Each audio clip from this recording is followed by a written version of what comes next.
Welcome to today's forum. My name is Hope Quarles, and I'm a student here at the Hinckley Institute. The Hinckley Institute of Politics is a nonpartisan institute at the University of Utah. Hinckley provides an array of transformative experience for students through internships, forums, and classes. Hinckley forums seek to foster public discourse and civil debate on the most current and pressing issues, bringing in local, national, and international thought leaders. Today's conversation with Representative Celeste Maloy is the second of the 2024 Sutherland Congressional Series. This series facilitates civil engagement and civil dialogue as our delegation members speak on a range of critical issues. Constituent engagement matters now more than ever, and these events offer unique, uninterrupted presentations that inform and educate. We want to thank the Sutherland Institute for their leadership and partnership on this event, as well as the Congresswoman for taking time to speak with our campus community. Today's conversation will be moderated by Bill Duncan of the Constitutional Law and Religious Freedom expert at the Sutherland Institute. I will turn it over to him to get started.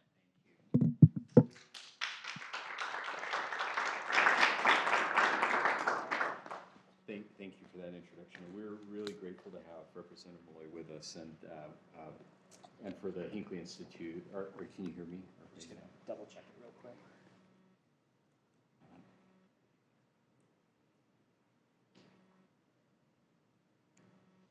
If you would tap yours too, just make sure. Yeah, okay. All right, I think you can hear now. Okay, now, great. Now they're too close together. I'll lean back. I'll lean back as well. Thank you so much for being here, and we're so grateful for the Hinckley Institute and Zions Bank, who's also a sponsor of our event this evening. We just admire your service so much and appreciate all that you do. We picked kind of a counterintuitive. I don't know if you picked this topic. I think I did. Okay, well, you picked what would seem to be a counterintuitive topic because the issue is federalism. We wanted to talk about it. Of course, as part of the federal government, in a way, a federal representative at least. Why that topic? Why are states so important in our federal system? What about the balance between state and federal government is important to you? Well, the purpose of government is to protect the freedom of individuals. And our system is set up so that we have different levels of government competing so that nobody can get strong enough to infringe on someone's individual freedom. So federalism is the division between the federal government and the states, but even within the federal government, we have divisions between the branches. And I think in an era of talk radio and cable news, we talk a lot about big national issues, and people aren't watching local news or reading local papers as much. And so it's really easy to jump to that top level of, the broad national government and ignore state government, county government, city government. And those are really important levels, and them jealously guarding their jurisdiction is supposed to keep the federal government from overreaching and encroaching. And it's time to remind ourselves of that and make sure that we don't get so focused on national issues that we let the federal government reach too far into the state's jurisdiction. That's a great thought. What are some of the, why is there so much maybe temptation for the federal government to take on more than maybe it's intended to in our system? Yeah, I think the why is just that's the nature of government. It's the nature of bureaucracies to want to grow. They want more authority, they want bigger budgets. It's the nature of governments to want to solve problems, even problems that maybe don't belong to them. And I think it's the nature of politicians to want to solve problems. I know as a member of Congress, I have constituents come to me all the time and ask me about things that are not actually federal issues. And it is tempting to say, oh yeah, I know what the answer to that ought to be. And I spend a lot of time when I'm talking to constituents saying, I don't want to weigh in on a state issue. I'm a federal representative. I live in Utah. I vote in Utah. I obviously have opinions about state issues. But when people are asking me as a member of Congress about a state issue, I think it's safer if I stay out of it, because I think that helps remind people that we do have two different levels of government. They have different responsibilities, and it's all gotten really muddled. Yeah. Do you have some thoughts about the right balance? What are some things where the state's maybe role should be a little more prominent? So one of the things that I like to talk about with this is permitting. We all live in a society that's highly regulated. We're all kind of used to it. We don't even question it that often anymore. But states tend to be better at efficiency with permitting. A lot of times, if you're getting a state permit, you can go in and see what's required to get a permit. You provide those things, and they have a set amount of time to make a decision. With the federal government, it is very different.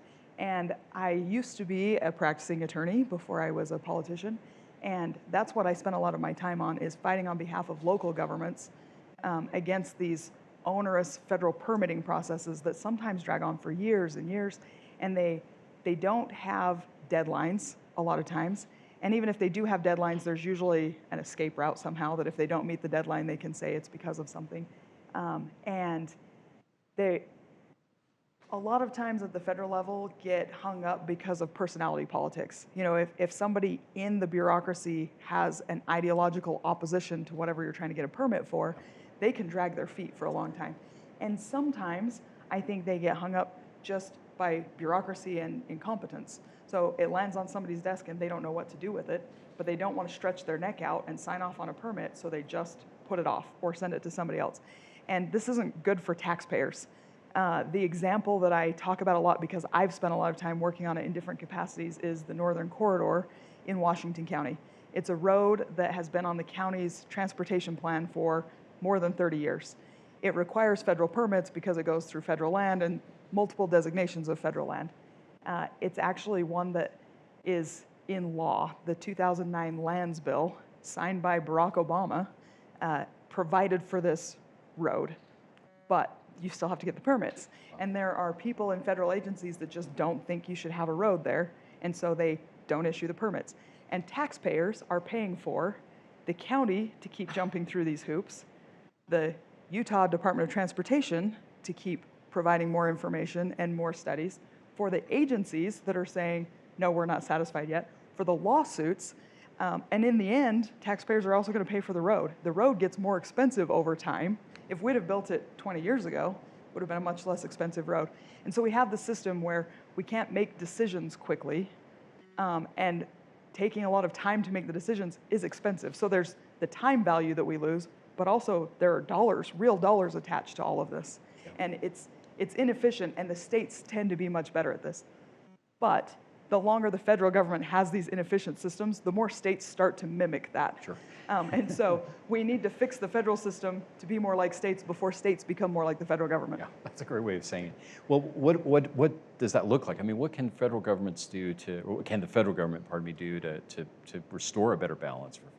So there are several things. One of the things I'm already doing, I introduced a bill. It's called the FREE Act, and it tells agencies to go look at the permits that they issue and see which ones are appropriate for permit by rule.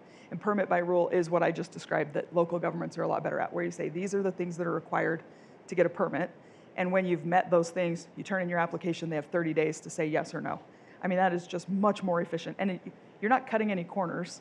I mean, one of the things you have to do might be an environmental impact statement. But you know what you have to do, and when you've done it, then they've got to make a decision. And another thing that I think is happening, and it's going to happen, I think, slowly for a little while and then pick up momentum, the Supreme Court overturned the Chevron decision. Chevron said that in the absence of clarity from Congress, right, an agency's interpretation is owed deference by the court as long as the agency isn't clearly violating what Congress said. And that was 1984. In the 40 years since then, that deference has gotten broader and broader to where I would say that agencies are often interpreting their authority to be clearly in violation of what Congress said. Right. And they've just had this deference from the courts for so long, and lawsuit after lawsuit has cited the Chevron case that it's grown into its own, agencies are writing, interpreting, and enforcing rules that basically have the effect of law. Overturning Chevron removes that shield that they've been hiding behind of deference. And so now agencies are going to have to be much more careful, and they won't be able to build up this sort of bureaucracy around themselves. And Congress is going to have to do a better job of writing laws.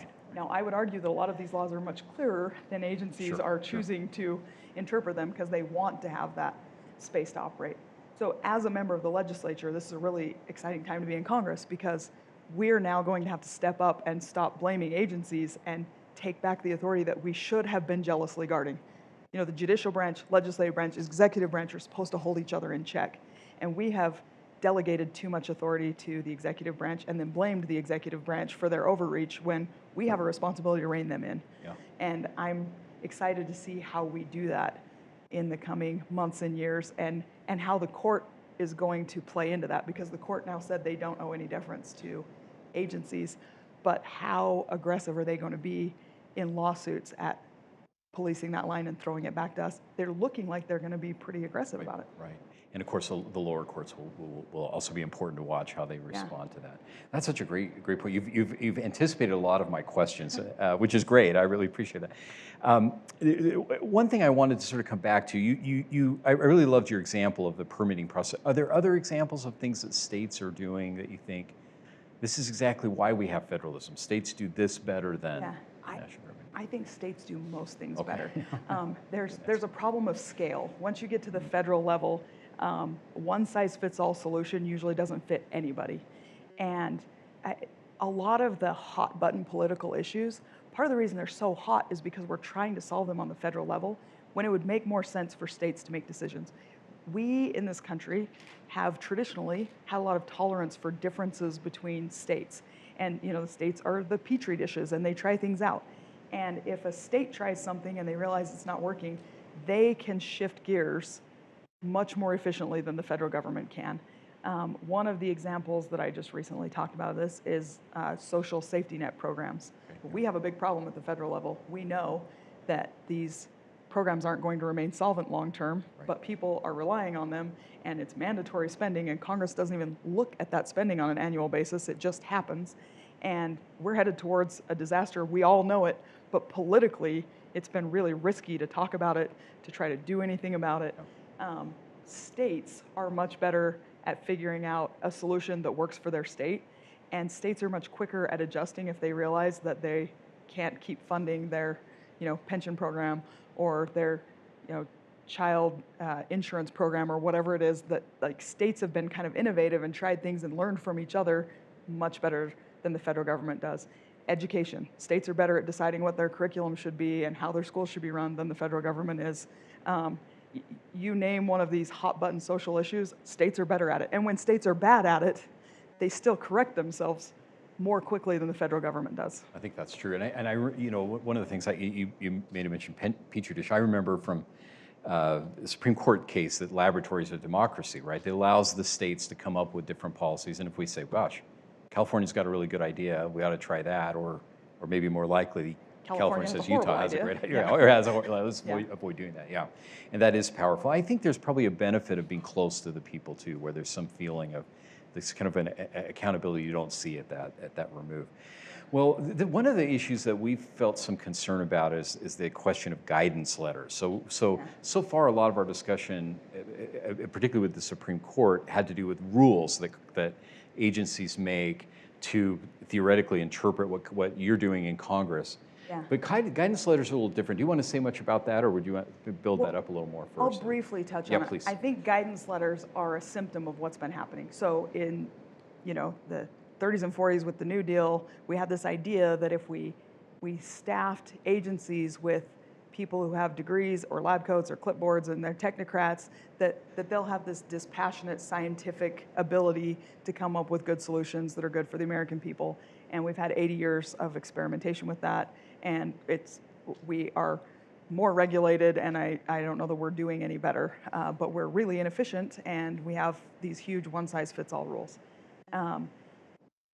Guidance letters, I think, are just one of the ripple effects of that. So now agencies are so used to being deferred to that they're starting to send out almost warning shots to the states of like, we think you should probably do it this way because we think if you don't, you're going to be in trouble in the future. And that's a problem. That's really infringing on that idea of federalism. And so I'm hopeful that in a post-Chevron world, a lot of that starts to go away. I do think at the legislative branch, we could be better at sending some of those signals when we pass bills. We really spend a lot of time on the language of the bill, trying to make sure that there are no unintended consequences, or it says what we mean it to say, so it'll do the right thing. And that's an important part of legislating, obviously. But I was recently on a trip with the House Natural Resources Committee, and sitting in the airport, I was talking to some of the staff about a bill they're working on, and because I have a lot of experience in that particular area they were working on, they were bouncing ideas off of me at the airport. And one of the staffers said, we've written this language, but we want to make it really clear that we want to do this and not that. And it could be interpreted, if you really wanted to, you could bend it and twist it to interpret it this way. And I said, well, put a section at the top that says it's the sense of Congress that, or you have finding sections at the top of a bill a lot that say, this is a finding of Congress. And I think when the court is saying we don't owe agencies any deference, it's Congress's job to do this work and saying what the rules and regulations are, then I think we owe it to the court and to the agencies to be really clear, and we don't have to be tricky about it. We can be really open about it. We can have a section at the top of a bill that says, this is what we're trying to accomplish, and then there's the bill language. When an agency is interpreting that bill, it makes it easier for them. We tell them what we're trying to accomplish. When a court is questioning whether an agency is overstepping their bounds, they can look at that. So it's not the same thing as a guidance letter, but I do think the concept is useful when the appropriate level of government, the appropriate branch of government is trying to solve a problem. Instead of writing language and hoping that somebody knows what it means, we just need to be really clear about what it is we mean, and we have tools for doing that. Yeah, you're right. I think that's helpful. At the state level, as we've talked to people, one of the concerns we've had is that people are not always sure what guidance is being given by the federal agencies to, like state agencies. Yeah. Occasionally you'll see something in the news and it'll say, oh, well, a dear colleague letter from the Department of Education to the State Board of Education. But those are somewhat rare that we actually know that.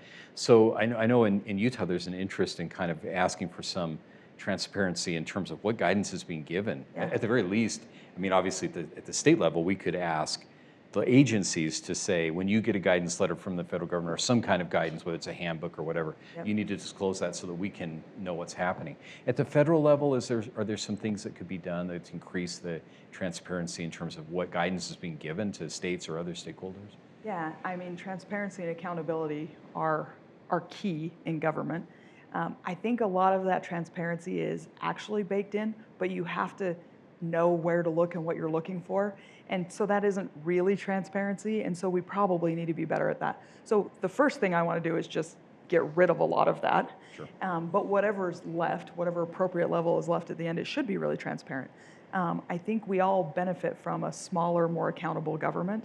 And if we want government to be accountable, it's got to be very open about what it's doing. And I think especially at that intersection of state jurisdiction and federal jurisdiction.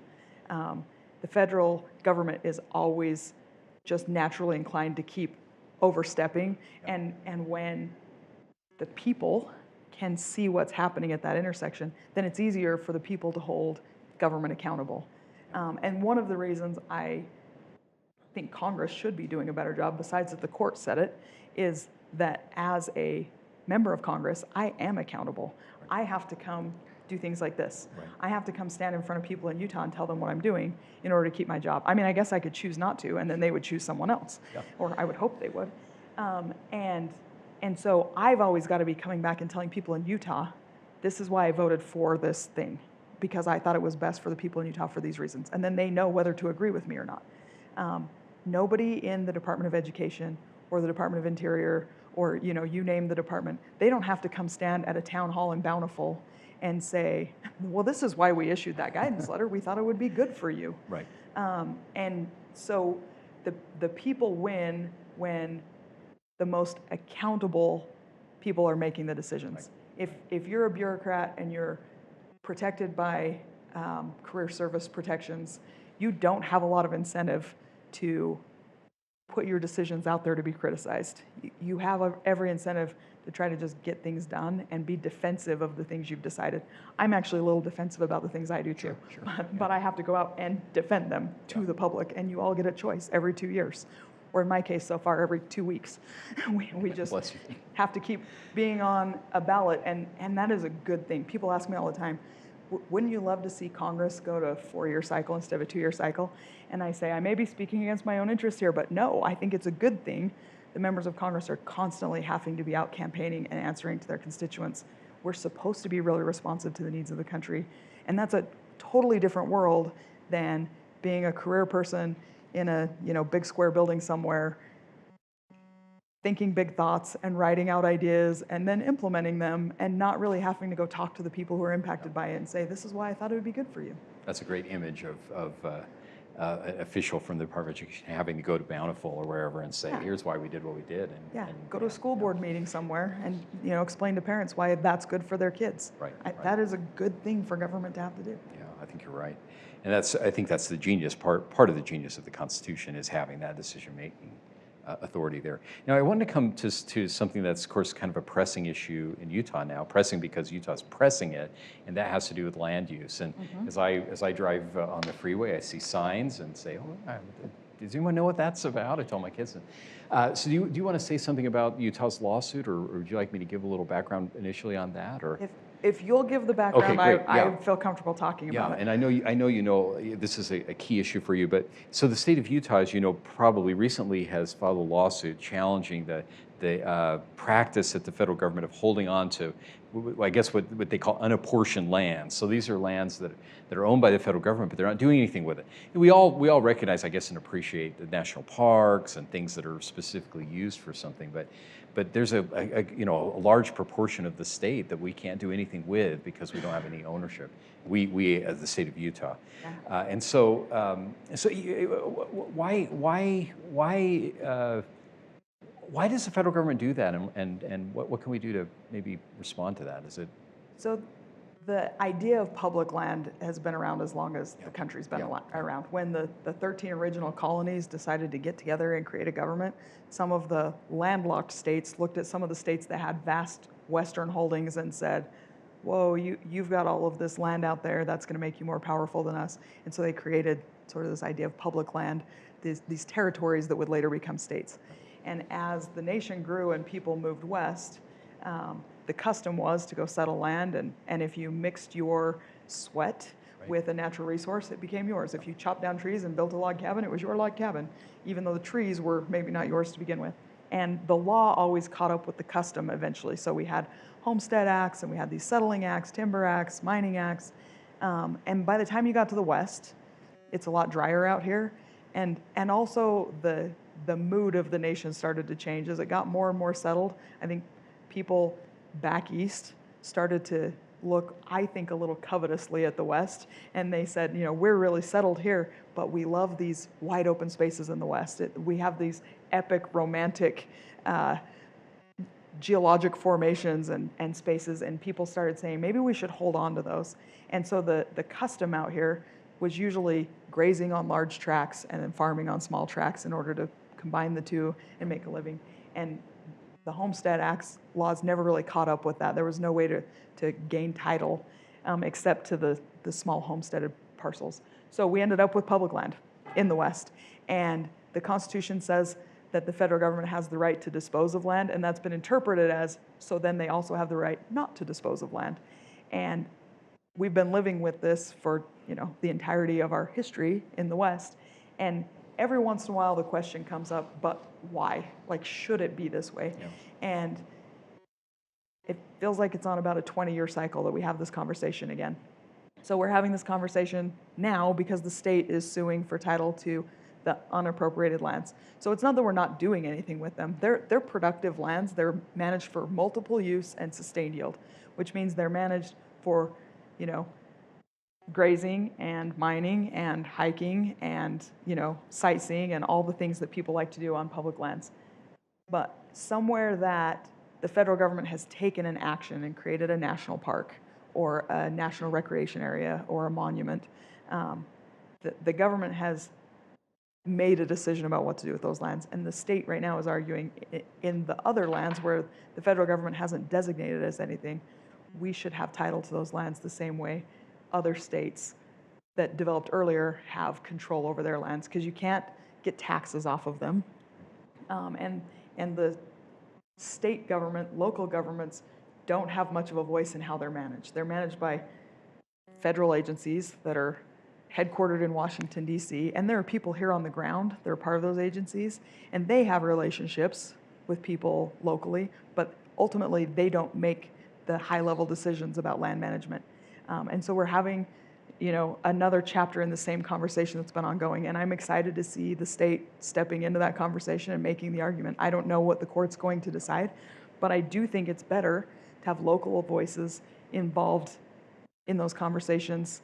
You make very different decisions when you are living here amongst federal land than when you are in a big square building in Washington, D.C., and thinking, what do I think is the best land management ethic that should be applied in Utah? I love that. Thanks for that historical back. That's very helpful to kind of think through all of this. So the Supreme Court will decide, well, we hope they'll decide. I guess they get to choose whether they'll decide, but hopefully soon. Because this is an expertise of yours, I hope you're willing to maybe answer some additional questions. Sure. What's the right balance between development, conservation, recreational uses? You have some thoughts on that? So I'm going to go back to how we started this conversation. That's good. As a member of Congress, I don't want to give you an answer to that because I think it's something that should be answered at the local level. And there needs to be some back and forth on that. There is some natural tension between development and open space, or how dense do we want an area to be populated versus spreading people out. And those are conversations that are happening all over the country. But the answer may be different in Salt Lake City than it is in Panguitch. In fact, I would bet the answer is going to be different. Yeah. And there are some areas that are probably, easily developed, and some areas that we might say as a state, we really care about that area. We don't want it developed. We want to put a protection in place. But the people who live here and have the most skin in the game should have the biggest voice in those debates and that back and forth. And what I don't think serves anybody well is having a broad rule that applies to the whole country, and then we're trying to put that on, Salt Lake and Bicknell the same way. We need different answers in different places, and local voices are better at coming up with that answer. And again, they're also better at correcting if they realize they came up with the wrong answer. And so I think the answer to what's the right balance is that the right balance should be struck at the most local level where it can be struck. And the federal level is rarely the right level for that. Yeah, that's helpful. And I meant to come back to your comment earlier because I thought it was so helpful. When we talk about federalism, we usually speak in terms of states and federal government, which is appropriate. But there's all of those other levels, right, that are important too, and they should be making a lot of these decisions. Any other thoughts about really things that the federal government could do to kind of allow the states a little more freedom on some of these issues, the specific things? You mentioned a bill you're sponsoring. Are there other initiatives you think are worth paying attention to? Yeah, I spend a lot of my time as a member of Congress talking to my colleagues about this. Like, how can we battle back the federal bureaucracy? It's grown up on our watch, so to speak. I've only been in Congress for a few months, but Congress in general has delegated this authority and not been jealous enough about clawing it back. And how do we do that? And how do we do it in a measured way that's good for the country? Sometimes just killing an entire bureaucracy overnight is going to have some really unintended bad consequences. So maybe we need to start gradually reining it back in. There are a lot of things that we can do in Congress. One of the big ones is legislating, obviously. That is our job. But also, we're in charge of the purse strings. We fund these agencies. So we can do that through funding as well. We have the ability to say, no funds shall be used for when we're passing an agency's budget. And I think we need to get better at doing that. Also, it's just going to require a lot of these kind of conversations where we remind people that there is a difference between federal authority and state authority, that federalism still matters, that is a lot of the genius of our system, and we have to keep guarding that all the time. That operates with a natural tension too. The federal government's always going to try to take over more authority. The states are always going to want to battle it back, and that's a healthy competition that we need to keep going. And there are a lot of issues that people will come to their congressman and sit in the office and say, can you help us solve this? One that I always talk about is the Colorado River. A lot of my colleagues, they'll start drafting a Colorado River bill because somebody came to their office and said, who's going to figure out the Colorado River? Well, the states should be figuring it out, and they are. The 7 Colorado River Basin states are negotiating river protocols, and Congress needs to stay out of it and let them finish that process. Then when they're done, we need to ratify the solution they come up with. But we have to have the discipline and the background and the understanding to know when someone's asking us to do something that's outside of our jurisdiction and be willing to say no. And it's really easy as a politician to want to look like a hero, to want to come up with a solution, to say, I'm going to introduce a bill to fix that. But we shouldn't be introducing bills to fix things that belong to the states. We should be staying out of the state's lane, and they should be jealously elbowing us out of their lane all the time. So good. Yeah, I think that's right. It's something we've been talking lately about, how we think that some of the contention at the federal level could be eliminated if we didn't give so much to the federal government to do to make the stakes so high. So, yeah, very helpful point. Well, I know there'll be questions from others, and so I think we'll want to turn back to the moderator to allow them to have a chance for others to ask questions. But can I just weigh in on your last point really yes, quickly of course. before we go to questions? No, of course. I was asked this earlier today, and I think it's a really important point. People talk to me all the time about how polarized we are as a nation, and it's true. I mean, if you look around, we clearly have some divisions. It's been worse. We've survived worse. I think we're going to be okay. But I think having things done at a more local level really helps with that division. There's a reason a lot of local elected positions are nonpartisan positions. You don't necessarily have to know where somebody is on the political spectrum to decide what day to have the trash picked up. You know, there are a lot of things we solve at the local level that just have nothing to do with politics. But when everything gets elevated to the federal level, everything gets done through a partisan political lens. And I'm involved in partisan politics. I belong to a party. I buy into that party's vision. But I don't necessarily think that that needs to bleed over into everything we do. If states are deciding what their education curriculum is, I don't have to fight somebody from Florida or Massachusetts or Oregon about what their state's curriculum is. They can fight that fight themselves. And when they're making that decision within their state, they're talking about their own kids. They have to live with those decisions they make, where at the federal level, there's more of a disconnect. And it's easier to say, Utah's one of the best managed states in the nation. We know what we're doing. We should teach everyone else to do it the Utah way. I mean, if we're talking about teaching by example, by doing things the Utah way and letting them watch, that's great. If we're talking about forcing every other state to do it the same way we do, then we've got a problem. And that's part of the reason I think everything is so hyper-partisan. Again, people are listening to national radio programs or national podcasts or watching national cable news, and they get really entrenched on these national issues. But if we were talking about local issues, we have a lot more common ground to work with, and we can take some of the heat out of these issues. Well said. I'm glad you interjected that. Well, again, thank you to the Hinckley Institute for having us, and for Zions Bank for their support for these events. And I think we'll turn the time over to the moderator to let you take questions, and I'll step aside, and so I don't feel tempted to answer any. Well, I'm going to change my angle so I don't have my back turned to half of the participants. All right, and while we do that, just a few quick notes on how this will go. Please raise your hand if you have a question. I will bring the microphone to you. Please speak into the microphone. We're going to prioritize student questions first, though we will move to audience questions from our audience guests as well. So if I stand up, is it going to mess up your recording? Not at all. When I'm this low, I can't see the audience very well, so I'm going to stand up. All right. So if you have a question, please raise your hand, and I'll run the microphone to you. Wow, we did a thorough job, Bill. Nobody. Right here. And then if you would just please state your name, and if you're a student here, what you study. Hi, Representative Maloy. My name is Addison Graham. I study public policy. There was a state senator recently who talked about the Clean Air Act, and he was just kind of complaining that the federal government is acting as if they're the state's doctor by kind of telling them what's good for their health. I'm just wondering, though, is there a place for stuff like the Clean Air Act, especially, I don't know a lot about it, but just, these kind of good neighbor laws where there's pollution going from one state to another. Is there a place for the federal government to step in there and say, oh, no, like as a state, you really do have to clean up your air and make sure that there's not, pollution affecting people in other states? Yeah, so we clearly felt like there was a place for that in the 1970s. That's when we got a lot of these environmental laws. We had some big problems. The Cuyahoga River was burning.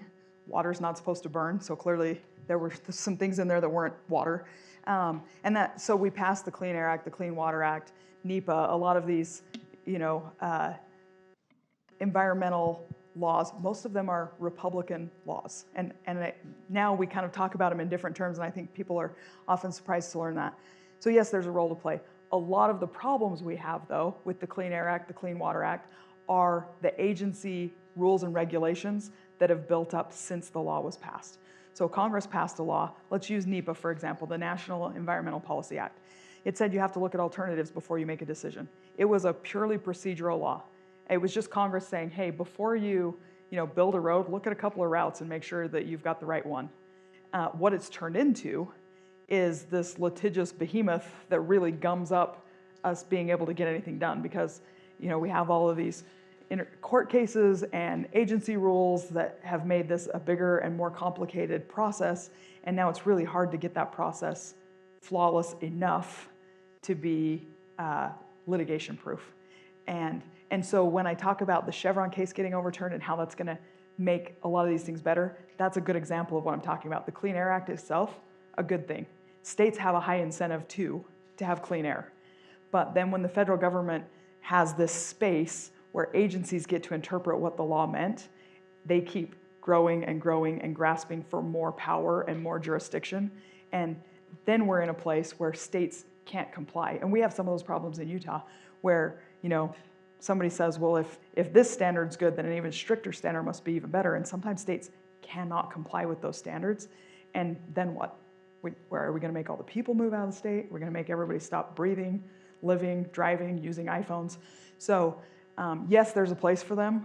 We've gone too far, and it's time to trim it back to size and recognize that states also have an incentive to have clean air and water, and we don't always have to have the federal government tell the states what to do.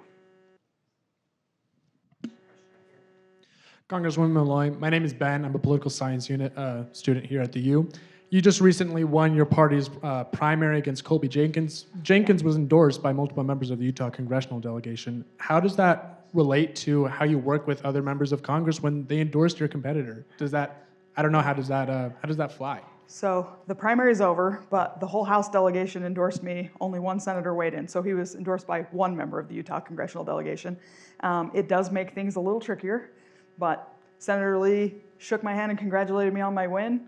The Utah voters chose him. They also chose me, so now we both have an obligation to work for the good of Utahns. So we're going to move forward. We're going to work for the good of Utahns. That's how it works. Politics is a rough sport. Somebody told me that it's really fun as a spectator sport. It is garbage when you're a participant, and he was right. I was not a participant at the time I heard that, and I laughed. Now I don't laugh when I say that. But I made my case to the voters. He made his. I came out. Now I have an obligation to represent all of the people who are involved in that process, and that's what I'm going to do. Right here, and then I'll come over here. Awesome. Thanks for being here, Representative Maloy.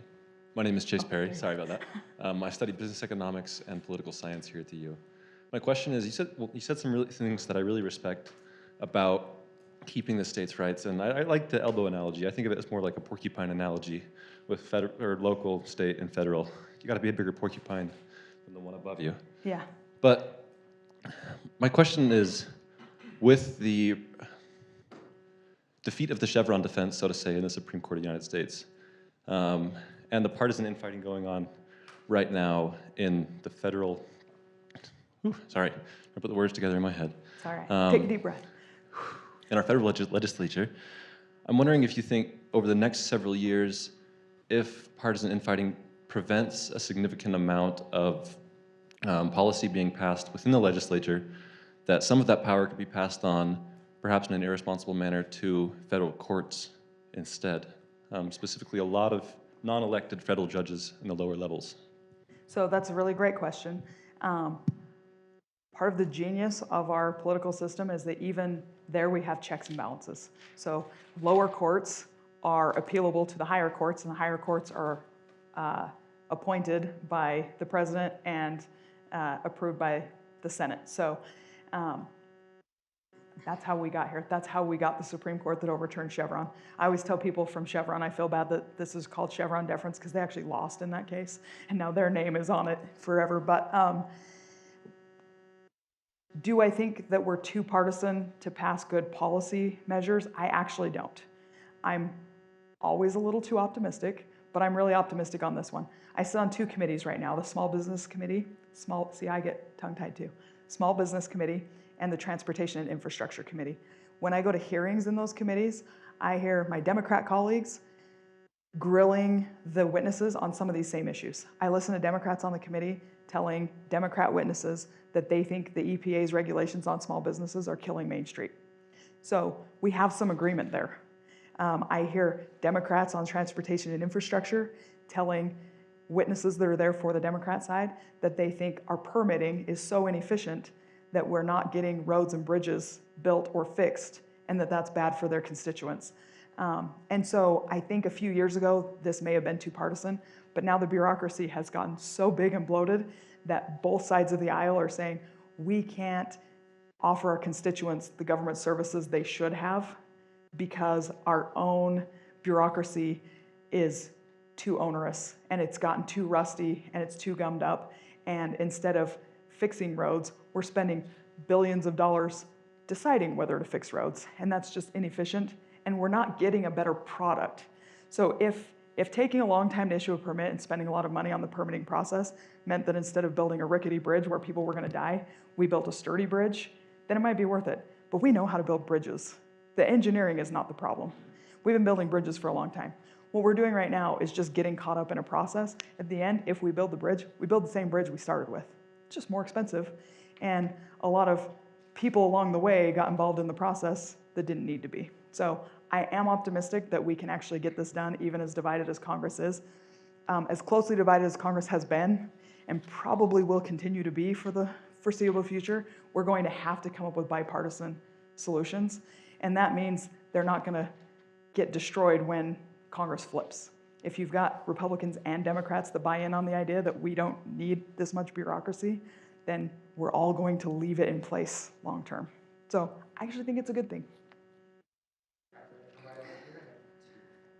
Sorry, I'm giving long answers. I'll get faster so more of you can ask questions. Hi, I'm Maverick Lucas. I'm a poli-sci student here, and I was just wondering, so you started with the free acts to kind of start that rollback of federal overreach. Yeah. What do you think is the next step after when the issue of like the permits is addressed? What's the next thing you want to tackle when it comes to overreach? Yeah, so I think it's a category of things, not a thing. I think the next thing we need to tackle is Congress needs to start doing what I talked about earlier, writing bills that not only have, statutory language in it, but have a good sense of Congress, findings of Congress heading that makes it really clear what it is we're trying to do. So that something like the Clean Air Act, that in the 1970s we're like, obviously we need to reduce pollution, we need to have clean air to breathe. It's turned into this big program that now the states are saying, well, we can't even meet your standards, you got to give us, a little space here. If we had something at the top of the Clean Air Act that said, this is what we're trying to accomplish, it would be easier for you as a citizen or the state of Utah to hold that line. But we haven't been great at defining it. Honestly, it's easier to pass bills when they're vague. You can get a lot of people to agree to a vague idea. You get the specifics in there and you start to lose people. So it's just going to take more work on the part of the legislative branch, and we're going to have to do it, but I think it actually is doable. So I think the next step is getting in the habit of writing laws that say this is what we're trying to do and make it clear.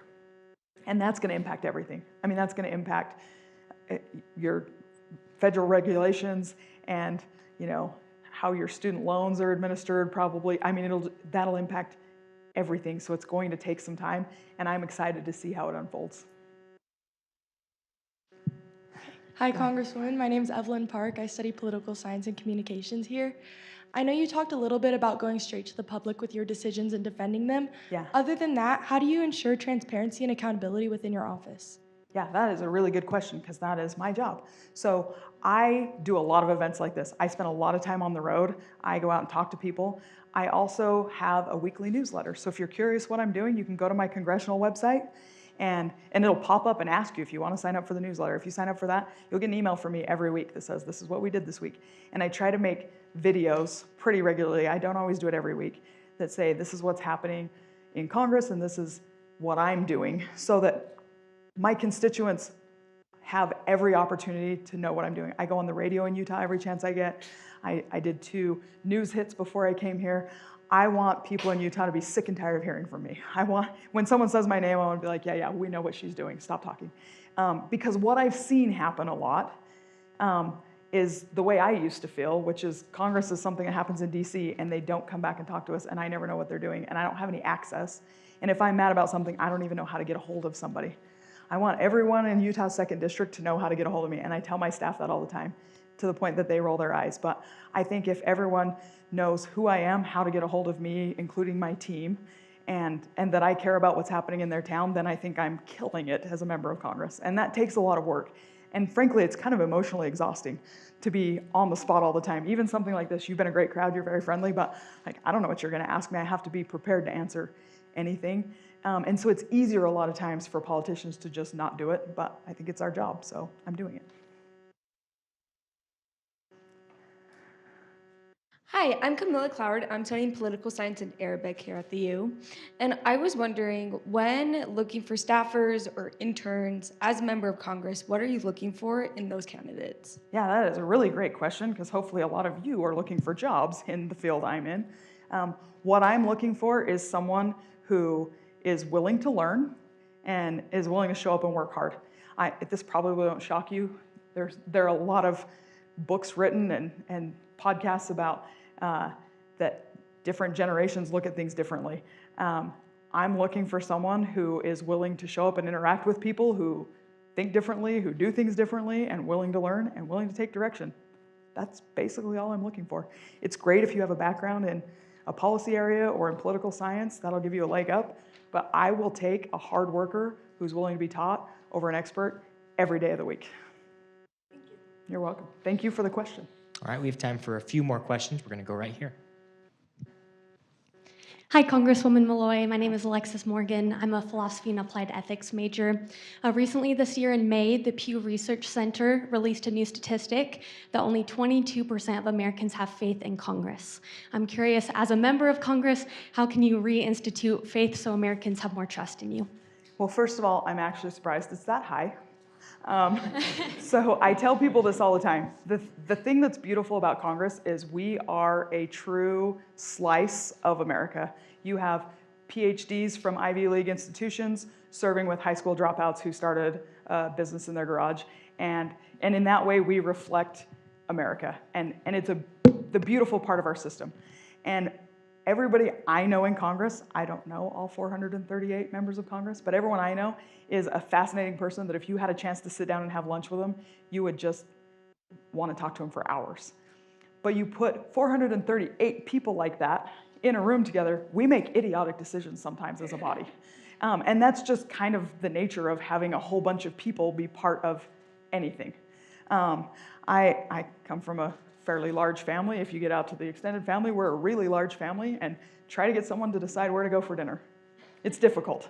We're deciding, what level of clean air you need to survive, and what vehicle emission standards we should have, and what waters of the US means, and if your kids should be able to get whole milk at school or only be allowed to have, skim milk.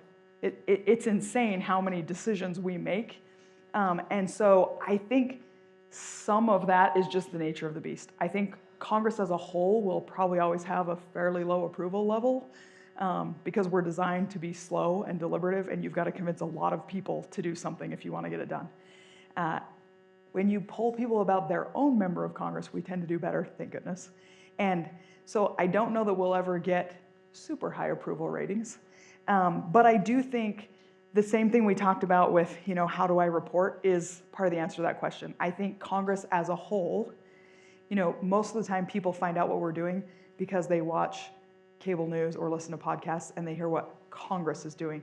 Most people don't have a good grasp on what their member of Congress is doing, and we have a responsibility to show up and report. And write op-eds in our local papers, show up on our local radio programs, get out in front of people and say, this is what I'm doing, this is why I'm doing it, and this is why I think it serves you well. And I think when we're good at that, our approval rating gets hopefully a little higher. Thank you. You're welcome. All right. Unfortunately, we are out of time and we'll have to wrap up today's Sutherland Congressional Series conversation. Please join me in thanking Congresswoman Maloy for joining us.